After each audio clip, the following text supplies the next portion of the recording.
Hello everyone, welcome to another video. Today I'll be walking you through my Yakisoba recipe. So to begin with, we'll peel and slice the carrots into a small size so that they fry nicely.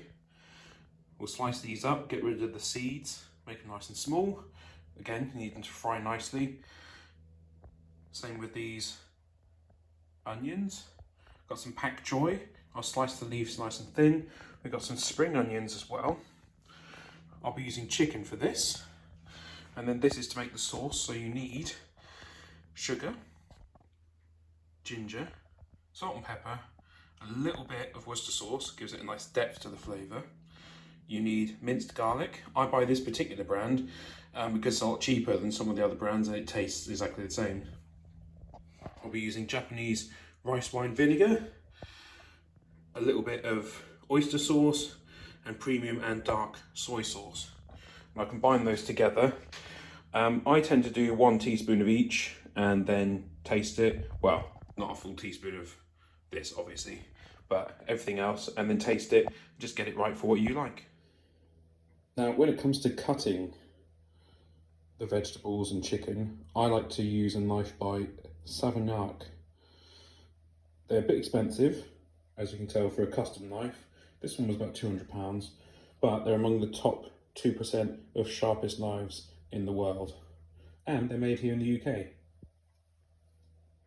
Now, this is entirely personal choice, but I boil the carrots for a little bit so as to soften them up, because some people don't like them too crunchy, and there can be a little bit of a crunch left if you've just pan fried them.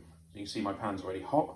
I'm going to put the carrots in there to cook for a little bit, and then I'll use that water later on again to quickly cook the noodles before frying them in here with my yakisoba sauce. This is what your sauce should look like after you've made it. You should be quite nice and dark, quite a nice rich flavour. Obviously I can't tell you exactly how it should taste. You will know that for yourself. If you don't like it, then don't make it. Also, I like to boil my chicken a little bit first. If you boil it first, it retains a nice juicy texture and flavour, and then I'll fry it afterwards in this nice sizzling hot pan. Okay, so for the final part, I've combined the yakisoba sauce, some water from what was cooking the chicken and carrots, and I'm just going to let that simmer for a bit because you don't want it to dry out, but at the same time you don't want it to be too wet. And then I'll reuse this water to cook the noodles later on, and then put them in here, finish them off with the sauce already mixed in with all the veg and the chicken, and that should be a delicious dinner. And what I'll probably do is add some gyoza that I've bought from Tesco or Aldi or any of those types of shops, and I boil it first, and then I'll get another pan and just fry it off quickly so it has a nice crispy outside and nice soft inside.